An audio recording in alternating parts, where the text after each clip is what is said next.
অন্যের বাড়িতে কিংবা রুমে প্রবেশের সুন্নাহসম্মত পদ্ধতি কি? প্রথম কথা হলো আল্লাহ তাআলা বলেছেন, ইয়া আইয়ুহাল্লাযীনা আমানু লা তাদখুলু বুয়ুতান গায়রা বুয়ুতিকুম হাত্তা তাস্তানিসু ওয়া তুসাল্লিমু আলা আহলিহা।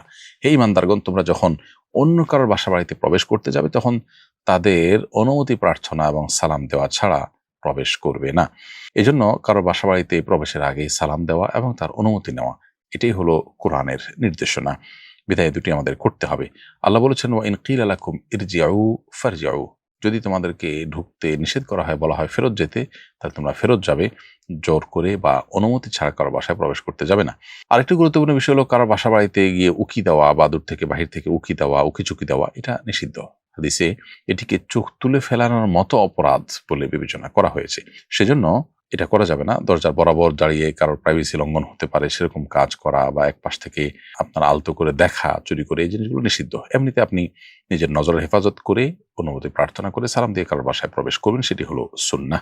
আমি একটা দোকানের ম্যানেজার, প্রতিদিন আমি মাল কিনি, এরপর মালিক থেকে টাকা নিয়ে পরিশোধ করি।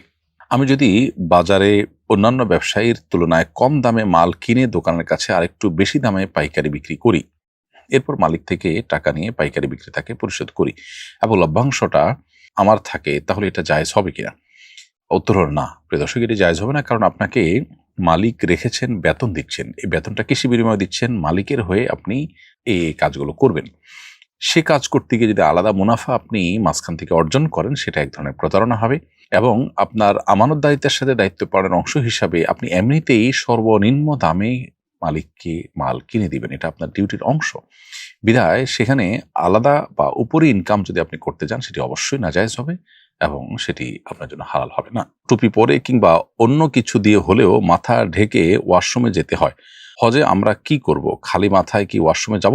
প্রথম কথা হলো যে টুপি পরে বা মাথায় কিছু দিয়ে ওয়াশরুমে যেতে হবে, না হলে গুনাহ হবে খালি মাথায় গেলে, এরকম কোনো কথা কোরআন বা হাদিসে নেই বা শরীয়তের কোনো বাধ্যবাধকতা নেই। তবে অনেক উলামা ইকরাম খালি মাথায় না গিয়ে মাথা ঢেকে ওয়াশরুমে যাওয়াটাকে মুস্তাহাব বলেছেন। যদিও হাজিদের জন্য এটি এহরামরত অবস্থায় প্রযোজ্য নয়। এহরামরত অবস্থায় বরং খালি মাথায় তারা যাবেন। পুরুষ হাজিরা তারা খালি মাথায় এহরামরত অবস্থায় ওয়াশরুমে যাবেন এবং খালি মাথায় থাকবেন তারা। আমার এক আত্মীয় একটি সরকারি প্রতিষ্ঠানে চাকরি নিয়েছেন। চাকরিটা মৌলিকভাবে হালাল। শোনা যাচ্ছে তিনি এই চাকরিটি পেতে ঘুষ দিয়েছেন। তার পক্ষ থেকে দেয়া কোনো উপহার গ্রহণ বা তার উপার্জনের টাকায় কেনা খাবার খাওয়া কি আমাদের জন্য হালাল হবে? কেউ ঘুষ দিয়ে চাকরি নিলে ঘুষ দিয়ে চাকরি নেওয়াটা হারাম, গুনাহের কাজ করেছেন। তবে নিরুপায়, অথচ তার হক আছে, তাকে বাধ্য করা হয়েছে, এমত অবস্থা হলে আসলে তার জন্য এটি গুনাহ হবে না। যিনি গ্রহণ করেছেন তিনি গুনাহগার হবেন। আর যদি স্বেচ্ছায় সেদে নিজে ঘুষ দিয়েও থাকেন, তাহলেও তিনি হারাম কাজ করেছেন, কিন্তু উপার্জন যেটি করছেন, হালাল কাজ করে উপার্জন করছেন, তার পারিশ্রমিক নিচ্ছেন, সেটি কিন্তু হারাম হবে না। বিধায় উপার্জিত যে সম্পদ, সেখান থেকে আপনাকে কোনো উপহার উপঢৌকন দিলে আপনি সেটি গ্রহণ করতে পারেন। মিরাজ বন্টনের পূর্বে যৌথ সম্পদের উপর কি ওয়ারিসদের যাকাত দিতে হবে? উত্তর হলো, যাকাত ওয়াজিব হওয়ার জন্য সম্পদের পূর্ণাঙ্গ মালিকানা শর্ত। কেউ মারা যাওয়ার পর তার রেখে যাওয়া পরিত্যক্ত সম্পদ ওয়ারিসরা যখন বুঝে পায়, তখন সবাই মালিক হয়। আর যতক্ষণ পর্যন্ত সবাই বুঝে না পায়, সবাই হস্তগত না হয়, ততক্ষণ পর্যন্ত মালিকানাটা পূর্ণতা পায় না। আইনগতভাবে তারা মালিক, তাদের বাবার মায়ের রেখে যাওয়া সম্পদের মালিক তারা, বা ওয়ারিস হিসাবে যারা আছেন, যিনি মারা গেছেন তার ওয়ারিস হিসাবে তার রেখে যাওয়া সম্পদের নির্দিষ্ট হারের হিস্সার মালিক তারা। কিন্তু এটা পূর্ণতা পাবে তখন যখন এটা বুঝে পাবেন। যেহেতু বুঝে পাননি, এই জন্য এটার যাকাত দিতে হবে না। তবে যদি দীর্ঘদিন পর্যন্ত এভাবে ফেলে রাখা হয়, অথচ বুঝে পেতে কোনো অসুবিধা নাই তাদের, তারা চাইলেই ভাগযোগ করে নিতে পারেন কিন্তু নিচ্ছেন না, ঝুলিয়ে রাখছেন, তাহলে সেক্ষেত্রে পাকিস্তানের বানুরি টাউনের ওলামা ইকরামের ফতোয়ার আলোকে এই যৌথ টাকাটার উপরে যাকাত দিতে হবে। ওয়ারিসরা আনুপাতিক হারে যার যতটুকু হিস্সার মালিক তিনি ততটুকু, অন্যান্য সম্পদের সাথে এটা মিলে যদি যাকাত যোগ্য হয়, তাহলে সেক্ষেত্রে তিনি যাকাত দিয়ে যেতে হবে। যদিও এক্ষেত্রে অন্যদের ভিন্ন মত আছে। কারণ হলো, হস্তান্তর প্রক্রিয়া পূর্ণতা পায়নি এবং হস্তগত হয়ে মালিকানাটা পরিপূর্ণতা অর্জন করেনি, সেজন্য আপনার ভিন্ন দৃষ্টিকোণ থেকে এটির পর যাকাত আসে না। কিন্তু যাকাত দেওয়াটাই হলো অধিকতর নিরাপদ। বিশেষ করে আজকাল বছরকে বছর এভাবে যৌথ সম্পদ ফেলে রাখা হয় কোনো বিশেষ কারণ ছাড়া। এমনিতেই কোনো মানুষের মৃত্যুর পর যত দ্রুততার সাথে সম্ভব তার সম্পদ বন্টন করে নেওয়া এবং ওয়ারিসদের মধ্যে ভাগযোগ করাটা, এটা আমাদের কর্তব্যের অংশ। বাবা মারা যাওয়ার পূর্বে আমাদের এক ভাইয়ের জন্য একটি জমির ওসিয়ত করেছেন। এখন কি সেই ভাইকে জমিটি দিতে হবে? উত্তর হলো, বাবা মারা যাওয়ার পূর্বে যদি তার কোনো সন্তান এর জন্য কোনো ওসিয়ত করে যান কোনো জমি দেওয়ার জন্য, তাহলে সে ওসিয়ত পূর্ণ করতে হবে না। কারণ নবী রাসূলুল্লাহ সাল্লাল্লাহু আলাইহি ওয়াসাল্লাম বলেছেন, লা ওয়াসিয়াতা লিওয়ারিসিন, কোনো ওয়ারিসের জন্য ওসিয়ত চলে না। আপনার বাবার সম্পদে যেহেতু আপনার ভাইয়ের জন্য নির্দিষ্ট হিস্সা ফিক্সড করা আছে কোরআনে, অতএব তিনি ওয়ারিস, আর ওয়ারিস হওয়ার কারণে তার জন্য আর ওসিয়ত চলবে না। আপনার বাবা চাইলে আপনার ভাতিজাদের জন্য ওসিয়ত করতে পারতেন, কারণ নাতি নাতনি তাদের জন্য শরিয়া কোনো হিস্সা রাখেনি দাদা বা নানার সম্পদে, ফলে নাতি নাতনিদের জন্য ওসিয়ত চলে। আর যার জন্য হিস্সা নির্দিষ্ট আছে তার জন্য ওসিয়ত চলে না, বিধায় আপনার ভাইয়ের জন্য এই ওসিয়ত কার্যকর হবে না। তবে আপনারা ভাই বোনরা সবাই যদি প্রাপ্তবয়স্ক হন, ওয়ারিসরা অন্য সব ওয়ারিসরা যদি প্রাপ্তবয়স্ক হন এবং সবাই যদি সম্মতিক্রমে, বাবা যেহেতু দিতে চেয়েছেন কিন্তু শরিয়া দৃষ্টিকোণ থেকে দিতে আপনারা বাধ্য নন, অতএব আপনারা বাবার চাওয়ার প্রতি শ্রদ্ধা রেখে যদি নিজেদের দায় দাবি থেকে মুক্ত করে দিয়ে সেটা ভাইকে দেন, সেটা আপনারা দিতে পারেন। বাচ্চার সুস্থতার জন্য এতিমখানায় একটি ছাগল দানের মানত করেছিলাম। এখন সম্পূর্ণ ছাগলটাই কি দান করতে হবে, নাকি ছাগলের ভুঁড়ি ইত্যাদি আমরা নিজেরা রেখে দিতে পারবো? মানত যদি বিশুদ্ধ হয় তাহলে সেটাকে পরিপূর্ণরূপে মানতে হয়। যেহেতু আপনার মানতটি বিশুদ্ধ হয়েছে এবং শরিয়া দৃষ্টিকোণ থেকে পালনযোগ্য মানত বা পালনীয় মানতে পরিণত হয়েছে, বিধায় আপনি অবশ্যই আপনার এই ছাগলের সবটুকুন অংশ গরিব-দুঃখীকে, এতিমদেরকে আপনি খাইয়ে দিবেন। এখানে কোনো কিছু আপনি রাখতে পারবেন না, সেটা হোক ভুঁড়ি বা অন্য কোনো অংশ ছাগলের। দাড়ির মূল অংশ ঠিক রেখে আশেপাশের দাড়ি অনেকে শেভ করে থাকেন, এটা কি শরিয়ত সম্মত? দাড়ি বলতে আপনার এই দুই চোয়ালের যে হাড়ের উপর যেগুলো থাকে, একটু সামনে বা একটু পেছনে বা একদম বরাবর হাড়ের মাঝে, মোটামুটি হাড়কে ঘিরে যে দাড়িগুলো হয় সেগুলো সবগুলো আসলে রাখতে হবে। এর কোনোটাকে কাটা উচিত নয়, চাষা উচিত নয়। বিধায় এটা যদি কেউ কাটেন, চাষেন, তাহলে সেটা ভুল। বজ্রপাত হওয়ার সময় করণীয় কি? এ সময় করণীয় বিশেষ কোনো আমল আছে কি? বজ্রপাতে প্রায় সময় আমরা শুনতে পাই অনেক মানুষের প্রাণহানি ঘটে, অনেক বিপদের কথা আমরা শুনতে পাই, অনেক দুর্ঘটনার কথা আমরা শুনতে পাই।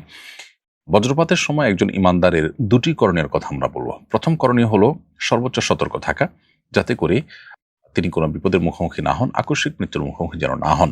সেজন্য এ বিষয়ে যারা এক্সপার্ট এবং অভিজ্ঞ আছেন, বিভিন্ন গবেষণার আলোকে যারা এ বিষয়ে যে সমস্ত নিরাপত্তা বিষয়ক পরামর্শ দিয়েছেন, টিপস দিয়েছেন, সেগুলোকে মেনে চলা একজন ইমানদারের কর্তব্য। কারণ আল্লাহ তাআলা বলেছেন, ওয়ালা তুলকু বিআইদিকুম ইলা তাহলুকা, তোমরা নিজেদেরকে ধ্বংসের দিকে ঠেলে দিও না। এজন্য আমাদেরকে আত্মরক্ষার জন্য চেষ্টা করতে হবে। বাসাবাড়িতে থাকলে আমরা যেন জানালা, দরজা ইত্যাদি ধরে না থাকি, বারান্দায় যেন না যাই, টেপে পানি দিয়ে আপনার থালা বাসন ধোয়া বা অন্য কোনো গৃহস্থলী কাজে যেন আমরা টেপে যেন আমরা না থাকি, ধাতব কোনো কিছুর স্পর্শে, পানির স্পর্শে যেন আমরা না থাকি, এবং মোবাইল ইত্যাদি চার্জরত অবস্থায় যেন হাতে না থাকে। এই বিষয়গুলোতে তারা আমাদেরকে বিশেষভাবে সতর্ক করে থাকেন, এগুলো আমাদেরকে মেনে চলতে হবে। বাসা বাইরে থাকলে আমাদেরকে তারা পরামর্শ দিয়ে থাকেন আমরা যেন বাসা বাইরে গেলে বাইরে থাকলে কোনো গাছের নিচে বা বিদ্যুতের খুঁটির নিচে যেন আমরা আশ্রয় না নিই, বরং আমরা যেন আপনার নদীতে থাকলে, পুকুরে থাকলে দ্রুততার সাথে যেন আমরা উঠে যাই এবং ধাতব কোনো বস্তু থেকে যেন আমরা দূরে থাকি। আর সাধারণ অবস্থায় থাকলে যদি কোথাও ছাদের নিচে বা গাড়িতে আশ্রয় নেওয়ার সুযোগ থাকে সেটি নেওয়া, আর যদি না নেওয়ার সুযোগ থাকে তাহলে সেক্ষেত্রে বসে গিয়ে কানে আঙ্গুল দিয়ে থাকার জন্য তারা পরামর্শ দিয়ে থাকেন। তো এই জাতীয় যে সমস্ত পরামর্শগুলো দিয়ে থাকেন সংশ্লিষ্ট বিষয় এক্সপার্টরা, সেগুলো মেনে চলতে হবে নিজেকে রক্ষা করবার প্রয়োজনে। সেই সাথে একজন ইমানদার তিনি সর্বাবস্থায় আল্লাহ তাআলা স্মরণ করবেন। একটা আসন্ন বিপদ এর শঙ্কা যখন তার হবে, তখন তিনি আল্লাহ স্মরণ করবেন, আল্লাহর আশ্রয় প্রার্থনা করবেন, আল্লাহর কাছে সাহায্য চাইবেন। এবং যে কোনো মুহূর্তে ইমানদার তার মৃত্যু যেতে হতে পারে। অতএব আল্লাহর কাছে ইমানদার অবস্থায় মৃত্যুবরণ করার ব্যাপারে আমাদের সব সময় মানসিকভাবে প্রস্তুতি থাকবে, সেটা তো সাধারণ অবস্থার জন্য প্রযোজ্য। অতএব এই অবস্থা বিশেষভাবে আল্লাহর কাছে আশ্রয় চাইতে হবে, আল্লাহ যেন রক্ষা করেন, কোনো বিপদ যেন না দেন, আল্লাহ যেন হেফাজত করেন। ইমানদার আল্লাহর কাছে দোয়া করলে, আল্লাহর প্রতি মনোনিবেশ করলে, একদিকে সেটি আল্লাহ তাআলা কাছ থেকে সাহায্য পাওয়ার জন্য বিশেষ কারণ হবে, দ্বিতীয়ত তার মনোবলকে আল্লাহ তাআলা বাড়িয়ে দিবেন এবং তার সাহস বাড়বে, আল্লাহ তাকে হেফাজত করবেন ইনশাআল্লাহ তাআলা। কোনো কারণে তার মৃত্যু হলেও সেটি আল্লাহর স্মরণরত অবস্থায় ইমানদারের মৃত্যু হলো, যেটি আরেকটি সৌভাগ্যের কারণ। এছাড়াও মেঘের গর্জন যখন আমরা শুনতে পাবো, তখন একটি দোয়া পড়ার কথা সাহাবী আব্দুল্লাহ ইবনে জুবাইর রাদিয়াল্লাহু তাআলা থেকে বর্ণিত হয়েছে। ইমাম বুখারী রাহিমাহুল্লাহ আল আদাবুল মুফরাদে এটি উল্লেখ করেছেন। তিনি মূলত একটি তাসবিহ, আল্লাহর পবিত্রতা জ্ঞাপন করতেন। যখন মেঘের গর্জন শোনা যেত, অন্য কথাবার্তা বন্ধ করে আল্লাহর দিকে মনোনিবেশ করে তিনি বলতেন, সুবহানাল্লাযী ইউসাব্বিহুর রা'দু বিহামদিহি ওয়াল মালায়েকাতু মিন খিফাতিহি। অতএব মেঘের গর্জন হলে আমরা এটি পড়তে পারি। এর বাইরে আল্লাহ তাআলার কাছে সাধারণ অবস্থাতে যে কোনো আসন্ন বিপদ থেকে বাঁচার জন্য আমরা সর্বোচ্চ সচেষ্ট থাকব। এক কবরে একাধিক ব্যক্তিকে কবর দেওয়ার বিধান কি? আমার দাদা দাদি দুজনই অসুস্থ। দাদা ওসিয়ত করেছেন যদি তারা দুজনে একসাথে মারা যায় তাহলে এক কবরে কবর দিতে। তো হলো যে এক কবরে একজনকে দাফন করাটাই হলো সুন্নাহ। অবশ্য বিশেষ ওজরের কারণে যদি এক কবরে একাধিক মানুষের কবর দিতে হয়, নিরুপায় বা একাধিক কবর করা কঠিন হচ্ছে, যেমন ওহুদের শহীদদের ক্ষেত্রে করা হয়েছিল, এরকম যদি হয় তাহলে সেটা জায়েজ রয়েছে। আর বিনা ওজরে এক কবরে একাধিক ব্যক্তিকে কবর দেওয়া এটা মাকরু, এজন্য কেউ যদি ওসিয়ত করে যান সে ওসিয়ত পূর্ণ করা যাবে না, বরং আল্লাহ তাআলা দাফন করবেন। একজন প্রসিদ্ধ আলেম মারা গেছেন, তার ফেসবুক ও ইউটিউব চ্যানেল এখনো সচল, এখনো তার ভিডিও মিলিয়ন মিলিয়ন ভিউ হয়।